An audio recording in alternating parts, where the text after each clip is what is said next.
Bonjour tout le monde, avec cette vidéo j'aimerais tâcher de vous parler des hommes qui pratiquent le slut-shaming.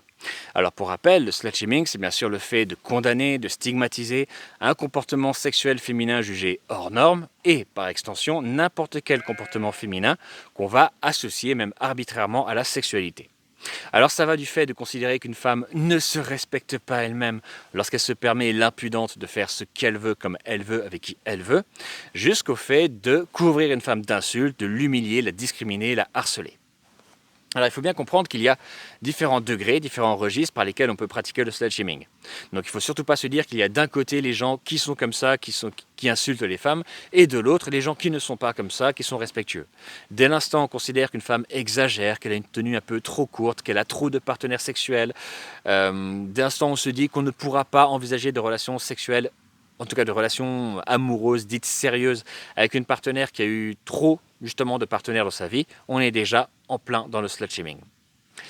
Et oui, on sait bien qu'il y a aussi des femmes qui pratiquent le slut-shaming donc entre elles, donc du coup c'est pas forcément la peine d'arriver au triple galop en disant mais pas que les hommes et pas tous les hommes. On sera peut-être d'ailleurs amené à reparler une autre fois des comportements féminins de ce type, qu'on peut expliquer de plein de façons, notamment par le sexisme intériorisé. Mais là, j'aimerais surtout qu'on se préoccupe des comportements masculins. Parce que même si tous les hommes, heureusement, ne vont pas pratiquer cette violence du slut-shaming, dans les faits, tous les hommes, hétérosexuels en tout cas, peuvent en bénéficier, peuvent y trouver un intérêt, sans forcément le vouloir, sans forcément même en être conscient. Il est donc essentiel que l'on en parle. Parce qu'au premier abord, on pourrait avoir l'impression que les hommes qui vont se comporter de cette façon-là, outre le fait qu'ils vont bien sûr pourrir la vie des femmes, vont également quelque part se tirer une balle dans le pied. Après tout, on a quand même des hommes qui, à les entendre, désirent ardemment des relations sexuelles avec des femmes, mais qui, de l'autre, face à des femmes qui, justement, désirent des relations sexuelles avec, entre autres, des hommes, ont de telles relations sexuelles, vont donc avoir la réaction tout à fait sensée, saine, logique, intelligente, pertinente, légitime de faire « Oh mon Dieu, oula dévergondée, oula l'allumeuse, oula Marie couche-toi là, oula salope, vite les gars, empressons-nous de lui pourrir la vie, l'humilier, la discriminer, on va lui apprendre cette gonzesse à rester à sa place !» Et ensuite, ce sont les mêmes qu'on va retrouver en train de pleurnicher. Je n'arrive pas à faire des conquêtes sexuelles, je souffre de misère sexuelle. C'est bien sûr la faute des méchantes féministes qui sont castratrices. Donc oui, cette attitude est intéressante. Voilà, on va le dire comme ça, c'est intéressant. Seulement attention, attention. Il serait malheureusement très naïf, très optimiste que d'imaginer que les hommes vont systématiquement nuire à leurs intérêts sexuels en se comportant ainsi. Ce sera vrai au meilleur des cas. Les hommes se tirent une balle dans le pied en pratiquant le slut-shaming au tout meilleur des cas. Ce qu'on vient de voir ici comme exemple, ça reste encore le moins pire, si je puis dire, des cas. Parce que dans le pire des cas, bien au contraire, les hommes vont servir leurs intérêts, sans forcément du reste en être conscients. Parce qu'il faut bien prendre conscience que le slut-shaming va bien sûr souvent pouvoir faire renoncer une femme à des relations sexuelles qu'elle pourrait désirer par ailleurs. Une femme peut en effet se dire qu'une relation sexuelle est dans l'absolu intéressante avec une partenaire, mais pas à ce prix-là. Pas au prix de tout un déferlement de violence sur sa personne sous forme de slut-shaming.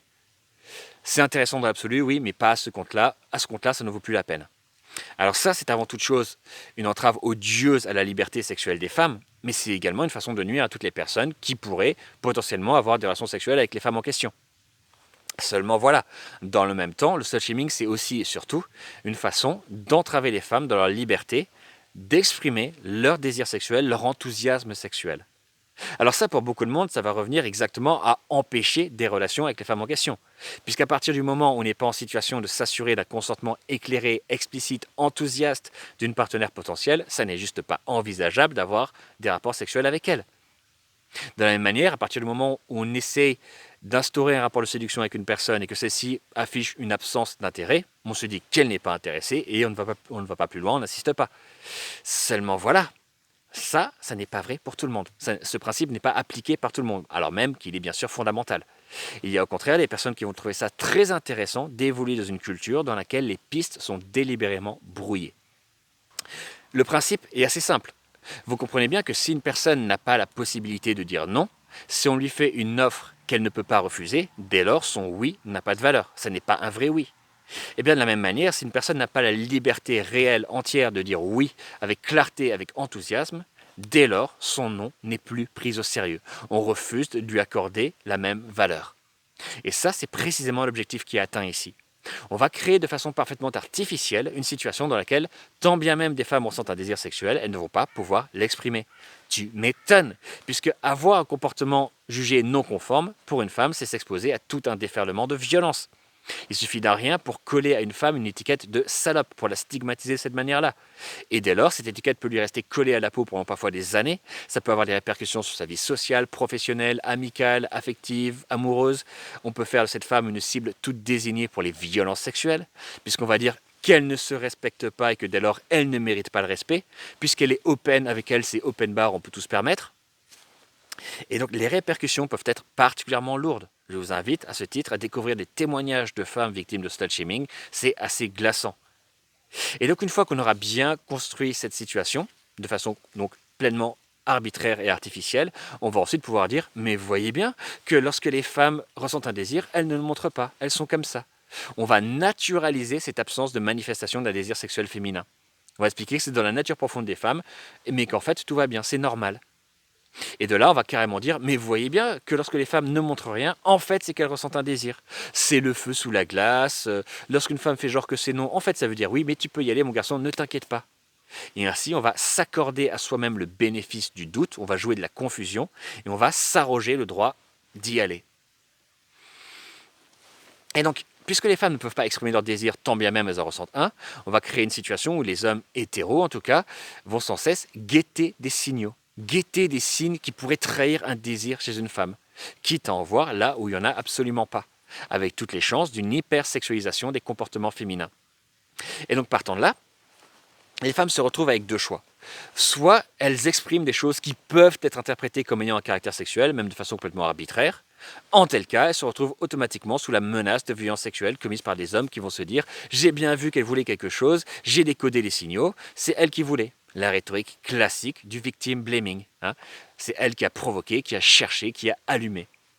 Soit les femmes vont veiller à inhiber chaque comportement, chaque geste, chaque regard, chaque sourire ou absence de sourire, chaque parole qui pourrait être interprétée de façon biaisée comme ayant un caractère sexuel, y compris donc bien sûr au milieu de tout ça les témoignages, l'expression d'un désir sexuel véritable. En tel cas, ça va donc invisibiliser, contribuer à invisibiliser le désir sexuel féminin. En tel cas, les femmes sont automatiquement sous la menace de violences sexuelles commises par des hommes qui vont se dire « elle ne montre rien, mais en fait elle en a envie, les femmes sont comme ça, c'est naturel, donc moi je peux y aller ». Face je gagne, pile tu perds, et quoi qu'il arrive, on en revient toujours aux mêmes conclusions et aux mêmes conséquences. Et donc c'est exactement ce qu'on obtient comme résultat lorsqu'on s'arrange pour entraver les femmes dans l'expression de leur désir sexuel véritable. Le slut-shaming est une excellente façon d'y parvenir, et on voit ici une des façons dont le slut-shaming contribue à la culture du viol. Donc ça, c'est un premier aspect de la question qui me semble vraiment indispensable à comprendre. Maintenant, il y a un autre aspect que j'aimerais également aborder avec vous, parce que comme on l'a vu, le slut-shaming, c'est la condamnation de la sexualité féminine jugée hors norme, c'est-à-dire, pour l'essentiel, en dehors du cadre normatif du couple exclusif.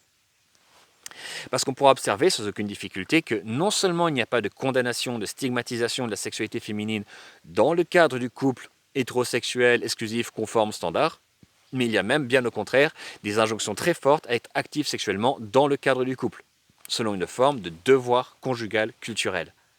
Donc les femmes doivent avoir des rapports sexuels dans le cadre particulier du couple pour le bon plaisir de leur propriétaire légitime, mais elles ne doivent pas avoir des rapports sexuels avec qui elles veulent en dehors d'un cadre particulier qui est celui du couple.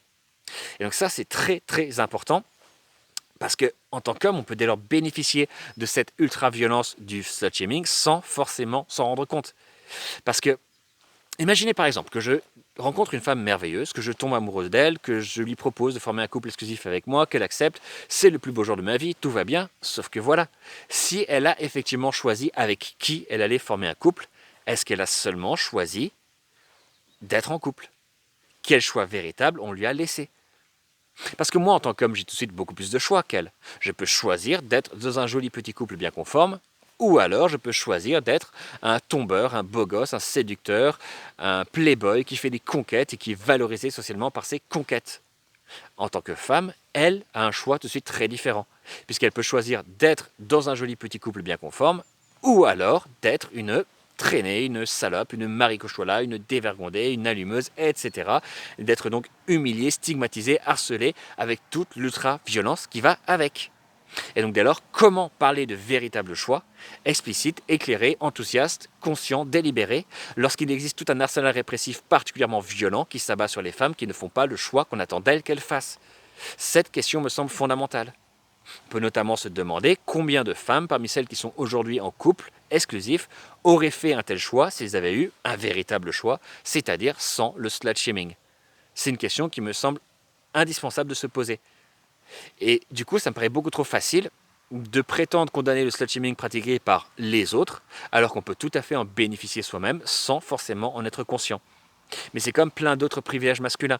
Il n'est pas seulement question de les dénoncer, il faut également s'interroger sérieusement pour déterminer dans quelle mesure on en profite, on en bénéficie soi-même, même si ça n'est pas forcément volontaire ni conscient. Et donc le slut-shaming apparaît ici, entre autres choses, comme une façon de ramener les femmes à la norme monogame. C'est une façon de dire, mesdames, vous devez être en couple exclusif. C'est la seule option acceptable, valable pour vous. Donc avoir des relations sexuelles avec des partenaires multiples les unes à la suite des autres, ça n'est pas une option. Pratiquer l'amour libre, le polyamour, l'échangisme, le libertinage, l'abstinence, ce ne sont pas des options. Vous devez être en couple exclusif pour être respectable. Et si vous n'êtes pas dans ce cadre-là, vous n'aurez pas droit au respect venant des autres, venant de la société, venant des hommes et même de certaines de vos sœurs.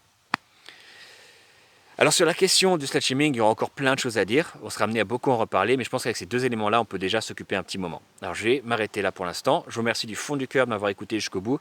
Je sais que c'est pas agréable d'aborder ces choses-là, mais ça me paraît vraiment indispensable. Et si vous pensez que je me trompe quelque part, que j'ai tort, mais alors je vous en prie, démontrez-le-moi. J'aimerais tellement avoir tort. Et pour l'instant, donc, j'attends vos commentaires et je vous dis à la prochaine fois. Prenez bien soin de vous d'ici là et si tout va bien, on se retrouve assez prochainement. À très bientôt.